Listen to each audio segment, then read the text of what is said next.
জয় পত্র তুরঙ্গের কপালে লিখো শত্রু রামচন্দ্র হচ্ছে শত্রুঘ্ন ভাই ওই যোগ্য পূর্ণ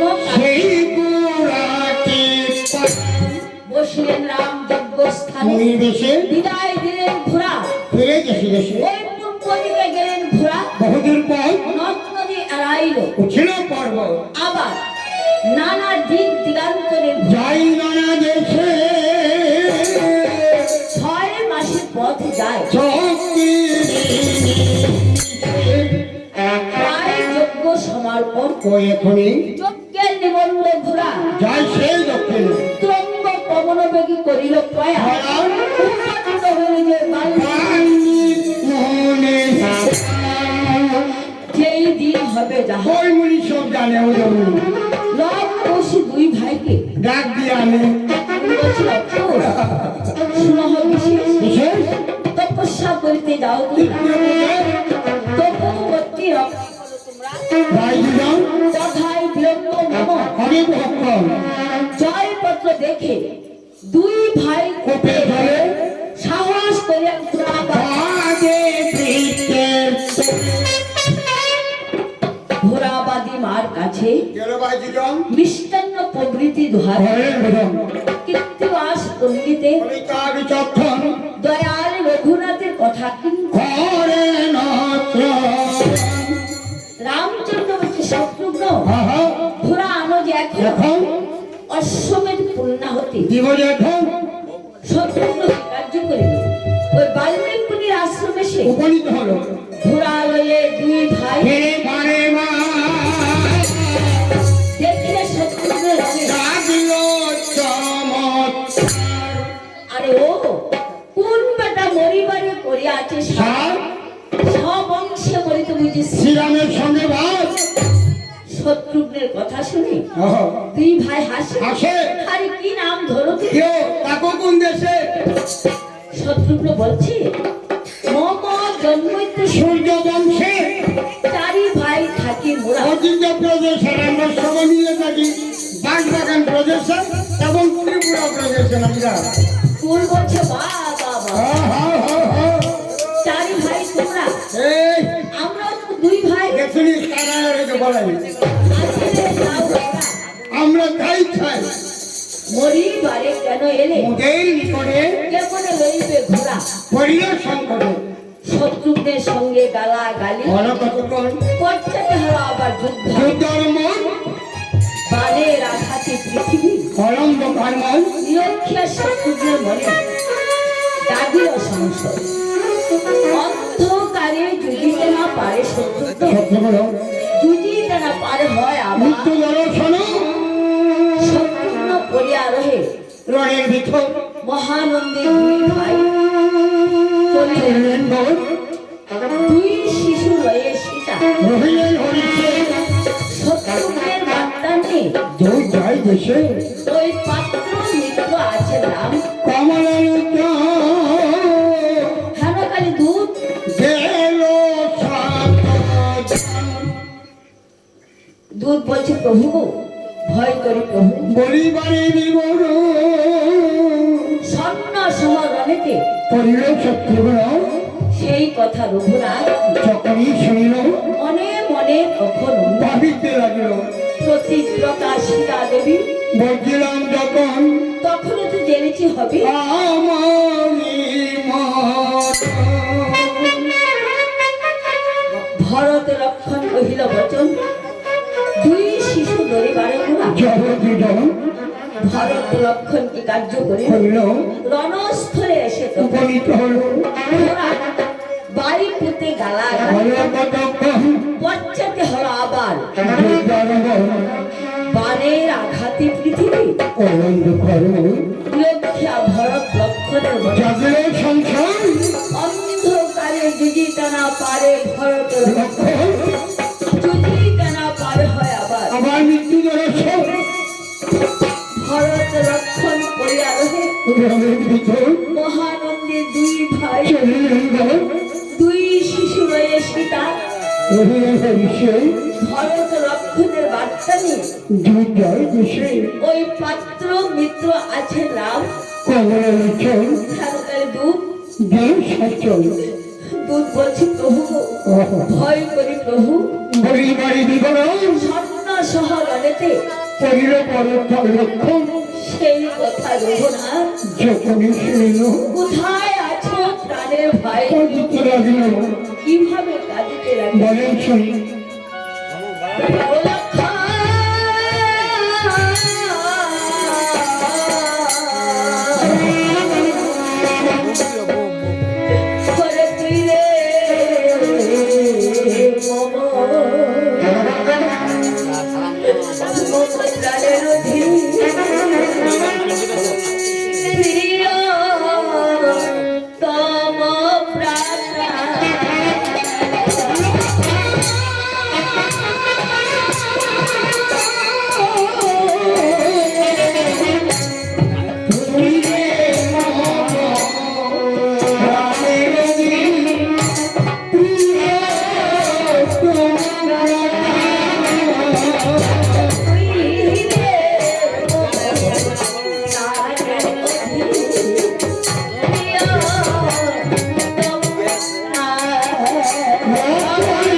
সত্যি বলছি প্রভু গো, ছি ছি প্রভু, আপনি বিচারে পণ্ডিত, ক্রন্দন সম্বল প্রভু। কেন উচিত দুই শিশু মারিয়া সুদীব অযোধ্যা পূর্ণ ফিরি এমন সময় রঘুনাথ কি কার্য করিল, ওই হনুমান জাম্বুবানকে সঙ্গে করে নিল। এই যুক্তি দুই ভাই করে কানাকানি। এমন সময় আসিলেন সীতা। সীতা দেবী বলছিল বসে কায় মনোবাক্যে আমি যদি হয়ে সতী তুদের যুদ্ধে কার নাহি নাহি। এই কথা বলিয়া সীতা চলিল ঘর, চরণ বন্দিয়া চলে চলে দুই সহোদর মনোহর দুই ভাই দুর্ভাগ্যের সব সকল কটক বললে এর নাকি দুই রাম। এমন সময় রঘুনাথ কি কার্য করিল, লব কুশকে দেখে এমনি মনে মনে বাঁধিতে লাগলে পঞ্চমার গর্ভবতী জনকি যখন সেকালে তো তাহার রাম করেছিলেন ভয়। লক্ষণ আনিয়া তারে রাখে মনে, এই মনে ইহারা সীতার পুত্র। এলো নয় মনে সুমন্ত বলছি প্রভু গো, বলি এই প্রকার পরিচলে দেখো না। জয় তোমারই কুমার সুমন্তের কথা শুনে শ্রীরামের বিস্ময় উভয়ের কাছে এসে দেন পরিচয়। আরে ছি ছি, অবুঝ শ্রীরাম, ভয় পাও বুঝি করিতে করিতে সংগ্রাম পিতৃ নাম নাহি জানি, মাতৃনাম সীতা বাল্মীকির শিষ্য নাহি চিনিতে। পিতা পুত্রের গালা গালি কলকতক পশ্চাতে হওয়া আমার যোদ্ধা। যে দরবার লব বলছি কোষ, তুমি এইখানে থাকো, কন্ডক সুধারি আমি। তুমি মাত্র দেখো লবের আদিটি কুশ পাতিল ধরে বাংলার সমর লব দেখেছো কত কুশ বাট মারে হনুমানের উপর। হনুমান উচ্ছিত কহিল সমরে রক্তে ভাসিয়া নদী কোনে পাথর দেখিয়া রামের মনে জাগল চমৎকার রামচন্দ্র যে অস্ত্র করেন সেই গলা সেই অস্ত্র নয় লব কুশের গলা। গলার পুষ্প লব কুশ দুই ভাই যে অস্ত্র পেলে ওই রামের চরণ বন্দিয়া প্রবেশ করে পাতালে পূর্বের নিবন্ধ আছে যে প্রকোষাও সমরে পুত্রের হাতে মরিবে প্রভাব কুশ বান মারে অক্ষজিৎ না আর ভূপেতে করিয়া সতীকে শ্রীরাম ছট পট করে বানে প্রাণ মাত্র আছে। আছে শীঘ্রগতি দুই ভাই গেলে শ্রীরামের কাছে লব কুশটি কার্য করিল, ওই শ্রীরামের পোশাক পরিচ্ছদ হরণ করে দিল। শ্রীরামের পোশাক পরিচ্ছদ হরণ করে যখন সীতা দেবীকে দেখালো হায় কোথায় আছো দয়াল রাম বলে কাঁদিতে লাগলো কিভাবে কাঁদিতে লাগে। বলে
তাইও মনোবাক্যে আমি যদি হই সতী তুদের ঝুঁকতে কারণ আসে নাহিও ভগবতী এই কথা বলিয়া সীতা চলিল ঘর চরণ বলিয়া চলে দুই সহোদর মনোহর দুই ভাই দুর্বাদলের সাম সকল কটক বললে এলো নাকি দুই রাম এমন সময় রঘুনাথকে কার্য করিল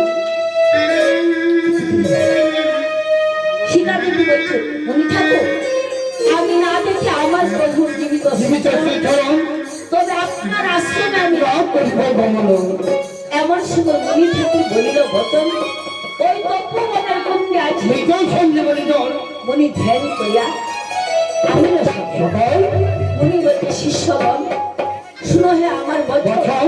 এই জল ছড়ে দাও সবার বাচ্চাদের জীবন দূর থেকে দেখিল সীতা পাইল জীবন শ্রীরাম শ্রীরক্ষণা বড় তা শক্তিগুণ মনি ঠাকুর বলছে রঘুনাথ অশ্বলে রঘুনাথ যাও যাওনি দেশে যজ্ঞটি পূর্ণ করে গিয়ে বসে এসে দিশে এসে আবার সভা করে বসে আছে রামনারায়ণ উপনীত হলেন আসি ওই যে বশিষ্ঠ ব্রাহ্মণ পুরীতে বসিতে দিলেন রত্নসিংহাসন বাদ্য অর্ঘ্য দিয়েও বলে গেছেন মনি ঠাকুর হ্যাঁ? আমি করি নিবেদন আচ্ছা। আর ওর সময় আপনার জনগমন কি করবি তো যে দাম লাগে রাখছে নিচে দাম মনি ঠাকুর বলছেন আমার জন্য তারপরে কি জানা তো কথা করবে শ্রবণ শ্রবণ এই অযোধ্যাতে করো তুমি যজ্ঞের পুণ্যের একজন ভাই মা নাকি তোর ভাই যজ্ঞের কথা রামচন্দ্র যখনই ছিলেন বলো না বলে তো ভোর আর বলছো মনি ঠাকুর হ্যাঁ আমি বলি তোমার ভাই এমন বংশনাশার যোগ্য যে আমার কোনো কার্য নেই। কার্য নাই মনি ঠাকুর বলছে রামচন্দ্র হ্যাঁ কোন সময় তোমার বংশের যজ্ঞ করেছিল কোন সময় তোমার বংশ নিধন করেছিল রামচন্দ্র বলছে প্রভু গো, আমার বংশে যজ্ঞ করেছিল বাল্মীকি প্রভু সেই সময় তো আমার বংশে কি হয়েছিল নিধন ক্ষণকাল পরে বলছে মনি ঠাকুর বলো আমি যজ্ঞ করতে পারি যদি আমার ভাই সকল যজ্ঞের ব্রতী হয় মানে রাজি হয় রামচন্দ্র বলছে লক্ষণ তোমাকে জিজ্ঞাসা মুনি করে যজ্ঞ করতে তোমরা বলো কে?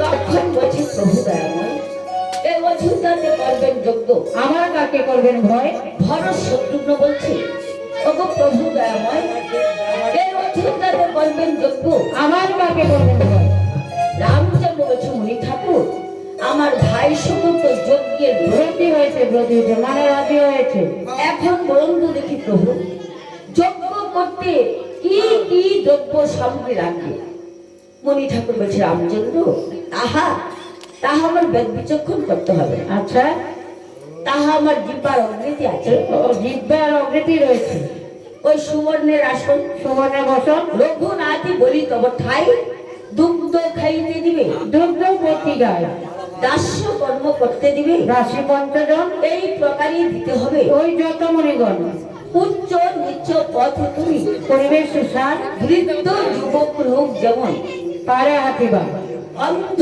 পুষ্করি দিবে এই কাজটি করতে হবে যজ্ঞের জোয়ারি তুমি করিবে দেশে দেশে রাজা সবাই কি কর্ণি মন্দির হবে না তোমার সীতার কথা সীতা বলেন শুনি বসিতে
মুনি ঠাকুর বলছে বাবা রামচন্দ্র এখন রোদন করলে কিছুই লাভ কিন্তু হবে না। তবে আমরা কিন্তু না বলবো উত্তর অবশ্যই তুমি একটা স্বর্ণ সীতা নির্মাণ ওই বাম পাশে বসে করো যজ্ঞ আরম্ভ আরম্ভ। যদি সীতা জীবিত দিতে যাবে পাবে সীতার জনক জীবন। বশিষ্ঠ মুনি যদি এই বিধি দিত, একটি আনন্দ সংবাদ আজকে রামায়ণ গানগুলিকে পরিবেশন করেছেন শ্রীমতী মঞ্জু দেবনাথ মহাশয়া। ওনার গায়ে সন্তুষ্ট এই বাড়ির মালিক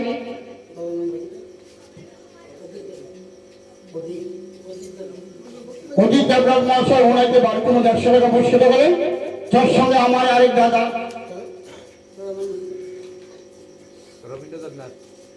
রবীন্দ্র দেবনাথ মহাশয় উনি বাড়িতে মধ্যে 50 টাকা পুরস্কৃত করলেন। বেশ সর্বর করেন বারবার বলাতে কোনো উত্তর করলেন উত্তরই করলেন না। শেষে দুর্বাসন বলছে লক্ষণ হ্যাঁ অগ্রে মনে করতে হবে বরং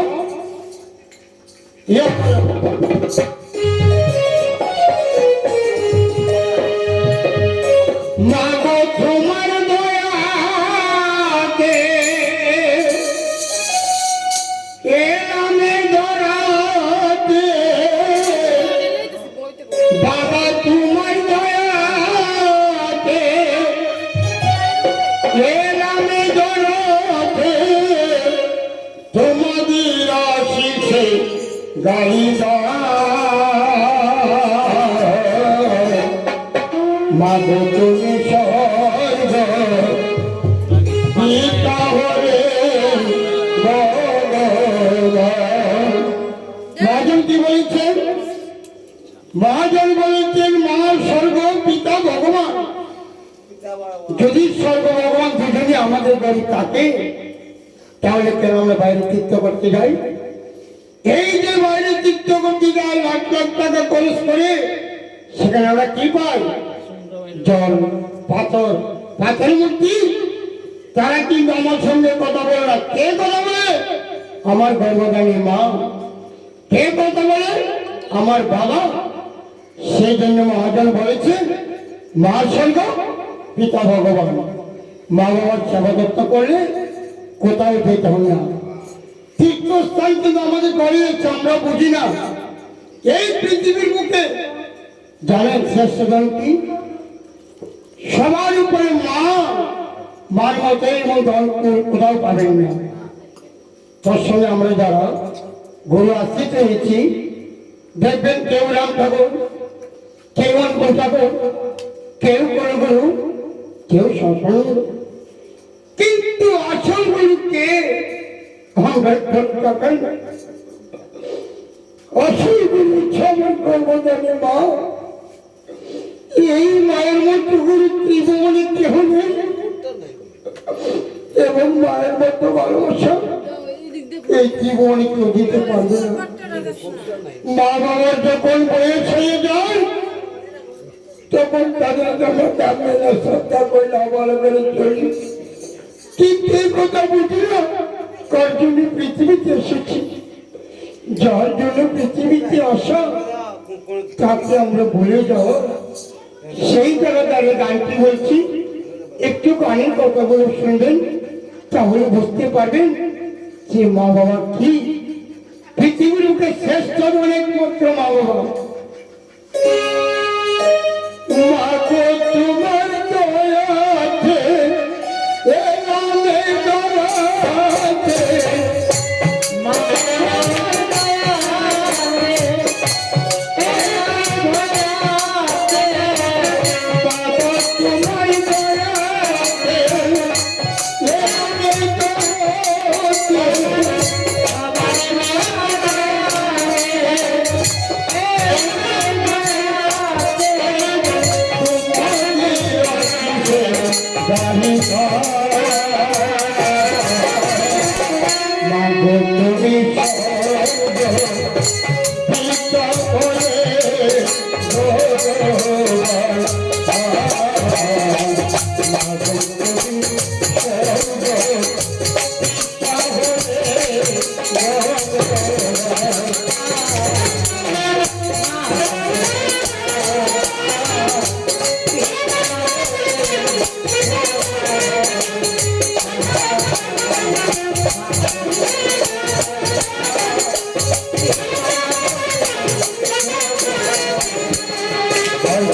জন্ম দিলেন পিতা তোমাদের বলো হাসি কমবে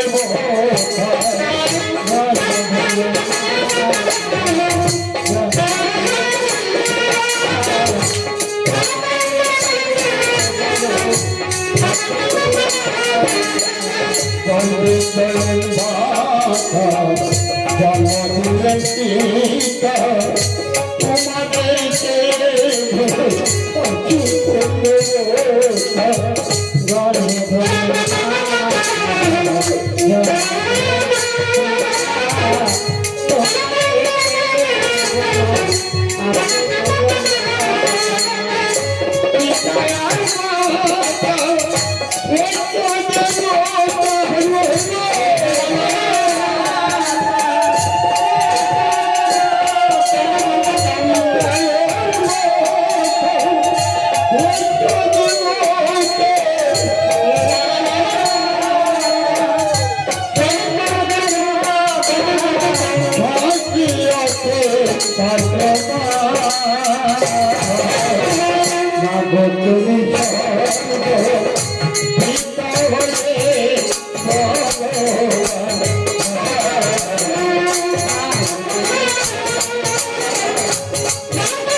যদি কেউ কষ্ট দেয় মাতা পিতার মনে তাহলে পাপি নাই ভাই এটি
মণি ঠাকুর বলছে বাবা রামচন্দ্র এখন রুদনগুলি সীতা কিছু লাভ হবে তবে আমরা কিছু লাভ হবে তুমি একটি স্বর্ণ সীতা নির্মাণ নির্মাণ করে বাম পাশে বসে বসে ওই করো যজ্ঞ আরম্ভ এবং যদি সীতা জীবিত থাকে ভাবে সীতার জনক জীবন বশিষ্ঠ মুনি যদি এই বিধি দিল স্বর্ণ সীতা নির্মাণ করে ওই বাম পাশে বসে আর হস্ত দিল মনির স্থানে জিজ্ঞাসা করল উনি ঠাকুর মুন্ডাগো এখন এখন আমাদেরকে চা খেতে হবে বললাম না আমার জন্য চা খা তারপর যজ্ঞের সময় সেরকম করতে হবে তারপর দেশে দেশে মুনি ব্রাহ্মণ রাজা প্রজা সবাইকে নিমন্ত্রণ করতে হবে এই বাক্য রামচন্দ্র যখনই সেই অপর হস্তে যজ্ঞ পত্র দেবকে লাগিল এসো এসো সুমন্ত বলে যখনই লাগিল সুমন্তের হস্তে পত্র সময় দিয়ে দিল আর বলছে সুমন্ত কথা করে শ্রবণ সব মুনিকে নিমন্ত্রণ দিয়া দেয়া শোনা কর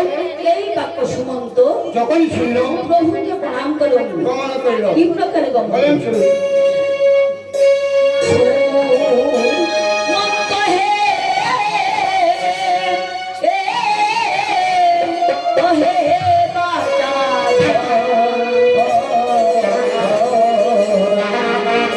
যজ্ঞ পত্র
সুমন্ত কি কার্য করল রুমেশ মুনির আশ্রমে উপনীত হলো সুমন্ত যে দৃষ্টি করে যায় তৃণ মাথায় ধান করে দেখি পারে সুমন্ত মন্দির মুনির চরণ ওই সেই রঘুনাথ পাঠাইছিল যজ্ঞের নিমন্ত্রণ আর আমরা বলেছে আমার বাবা চয়ন চক্রবর্তী রামায়ণ গানের নিমন্ত্রণ এটা সুমন্ত বলছে প্রভু হ্যাঁ। আমি করিবে কি বলো? আপনার সর্ব অঙ্গে লুম দেখি ভক্তস্থানের কিছু কারণ উনি ঠাকুর বলছে সুমন্ত কথা কহে শ্রবণ জীবের 12 বৎসর হয় ব্রহ্মাণ্ডের মুক্তক্ষণ এমন 60 মুহূর্তে একটি একটি মন্বন্তর 60,000 মন্বন্তরে ব্রহ্মাণ্ডের চূড়ান্ত। সে সময় সে সময় একটি নক্ষত্র হয় ভূমি ভবিষ্য সেই সময় তো আমার একটি লোক আমার আমরা আর আমার না লোকের শুনে ক্রমে ক্রমে সব লোক কবে বদন তবে সে জানিবা পাত্র বেরানি নেজে আমরা কিন্তু দেশের মানুষ সুমন্ত বলছে প্রভু আমি বলি তোমার ঠাই আপনার বুঝি জরা মৃত্যু সত্য এটা ব্রাহ্মণ হ্যাঁ তাই নিমন্ত্রণ দিয়ে পাত্র পাঠাইছে ভগবান অঙ্কিত আমরা আশ্রমে এসে ধীরেন্দ্র সব সুমন্ত যে দৃষ্টি করে যায় যায়। পিণ্ড হাতে ধান করে একেবারে পায় সুমন্ত বন্দিল মুনির চরণ ওই সেই রঘুনাথ পাঠাইছে যজ্ঞের মতন সুমন্ত বলছে প্রভু আমি করিবে তো পিণ্ড হাতে ধান করে উনি বলছে সুমন্ত কথা বলে শ্রবণ মূল পিতা হয়েছে বৃদ্ধ ব্রাহ্মণ ব্রাহ্মণ যখন শুনিব পিতা ঠাকুর হয়েছে বরং সামনের পিণ্ড ভক্তা সুমন্ত বলছে প্রভু পিণ্ডে বসে আছো শ্রাদ্ধ পরিবার করে তোমার শ্রাদ্ধ তোমার পিতা দিবে হ্যাঁ তাই নিমন্ত্রণ ওই দুর্বাসনের আশ্রমে ধীরেন্দ্র সব দুর্বাসনের সুমন্তকে যখনই দেখল দেখল? রক্তাকার নেত্রমোদনী কই যাচ্ছিল হার বছর সুমন্ত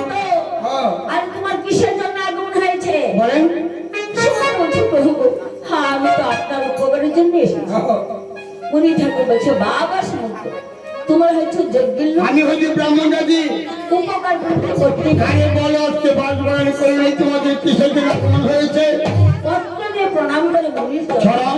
ওই সেই রঘুনাথে পাঠাইছে যজ্ঞের নিমন্ত্রণ একে একে সব মুনিকে করিলেন নিমন্ত্রণ, অযোধ্যাতে এসে পাত্র দিলেন দর্শন। রামচন্দ্র দৃষ্টি করে যায় চায়। সুমন্ত পাত্র আসতেছে একেবারে পায়। রামচন্দ্র বলছে "ও সুমন্ত ও। আরে তুমি কত পর্যন্ত নিমন্ত্রণ বলেন দিয়েছো বলেন রামন নিমন্ত্রণ কোন কোন দেখা যাচ্ছে? সুমন্ত বলছে প্রভু আপনি আমার হস্তে যতগুলি পত্র দিয়েছেন দিয়েছেন আমি সব একে একে বেতন করে দিয়েছি। কোথায় কোথায় দিয়েছি কথা বলে নাকি? বলতে হবে না। আচ্ছা আচ্ছা। দুর্গে দুর্গে চাকর ভগবান করনি কাকতলা বাঙালিয়া কাকতলা ত্রিপুরা বনকুমারী কি বলে বলেছিল? রামচন্দ্র বলছে প্রাণের ভাই লক্ষণ বরণ করতে হবে তো যদমণিগণ জায়গা বাসা দিতে হবে তো যদমণিগণ লঙ্কা রাজা বিভীষণকে সহকারী তুমি কথাই নিমন্ত্রণ। এই বাক্য বীর হনুমান যখন শুনল রক্তকার নেত্রবদনে গর্জিয়া উঠিল আচ্ছা আর বলছে প্রভুর বিবেচনা একেবারে শূন্য হয়েছে, ওই দেখো প্রভু ওই রাক্ষসকে ভান্ডার দিয়ে নিযুক্ত করেছে। রামচন্দ্র বলছে হনুমান আরে আমি একটি যজ্ঞ আরম্ভ করেছি ভালো কথা। কত লোক আসবে হ্যাঁ। কত লোক যাবে আর কতদিন কাজে অনুমান দেখো হনুমান কেহ যেন বিমুখ না হয় পানি যাতে কেউ আজকে রাগ না হয়ে যায়। হনুমান ওই ভান্ডার গৃহে যে তিনটে হনুমান বলছে প্রভু গো, সেই জন্য তো আমি এত মনুষ্য হয়েছি আপনি যে ওই স্থানে স্থানে সন্দেশ রসগোল্লা রেখেছেন দেখেছেন তাহা থেকে তো আমার মন কোনো বিপরীত হয়েছে। আর জিব্রা জল ফল পাওয়া বলতে আছে রসগোল্লা দেখা। তখন হনুমান কি কার্য করল রাম খাও লক্ষণ তুমি খাও বলে করে নিবেদন হ্যাঁ। ওই দুই হস্তে পূজন করে বাঁচা রামচন্দ্র দৃষ্টি করে চায় ভান্ডার গৃহটা যে শূন্য হয়েছে তাই দেখা যায়। রামচন্দ্র বলল হনুমান তোর পূজন হয়েছে কি হনুমান বলছে প্রভু গো, শুধু দ্রব্য সামগ্রী থেকে আমার ভোজন বোধন হবে। কি করবো প্রভু আপনার বাক্যমতি কিঞ্চিত হয়েছে কৃত্তিবাস পণ্ডিতে আমি তখন মুনিগণের কথা কিঞ্চিত কর্ণের শ্রবণ মুনিগণ কি কার্য করল দুর্বাসমনের আশ্রমে সে উপনীত হলো। দুর্বাসমন বলছে মুনিগণ আর আপনারা কোথায় গমন করেছেন কেন করো রামযজ্ঞে? রামযজ্ঞে আরে রামযজ্ঞে যে গমন করেছে রামকে কি পদার্থে তাহা জেনেছেন না বলেন শুনি।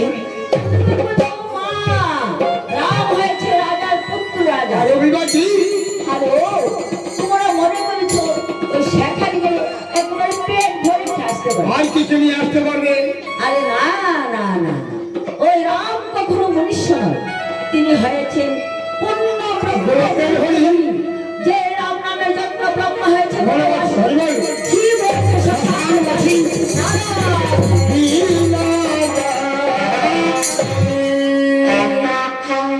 অর্ধবরণ করতে আসবে লক্ষণের সঙ্গে কেহ কিছু না বললে বছর সমস্ত মুনি যখন এক পরামর্শ হলো অমনি রাম গুণাগুণ গান করে গমন করিল। কি প্রকারে গমন করে বলেন শুনি।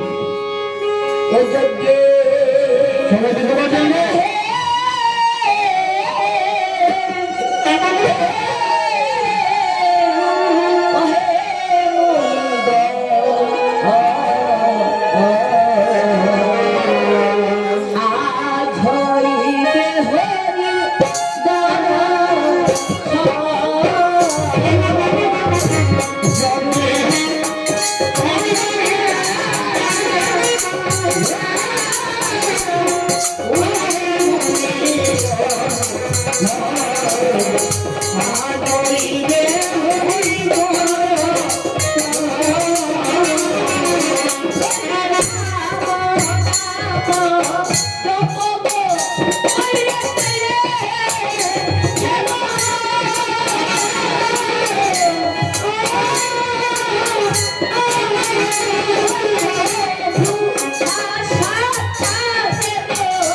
এসেছি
পাড়ায় আমার গান শোনো না,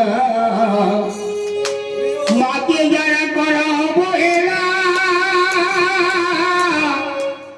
মাকে যারা করা অবহেলা, মায়ের কথা ভাবো না। পাড়ায় আমার গান শোনো না, যারা মাকে ভালোবাসো না, পাড়ায় আমার গান শোনো না।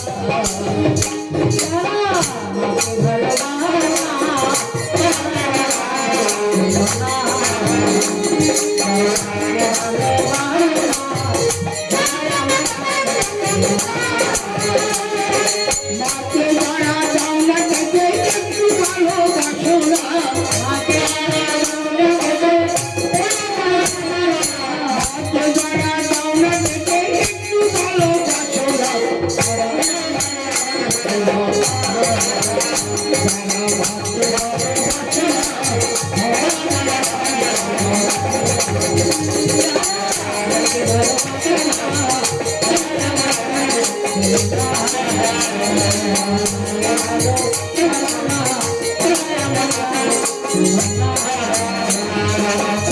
নারী তীরে তুমি তুমি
কেলাম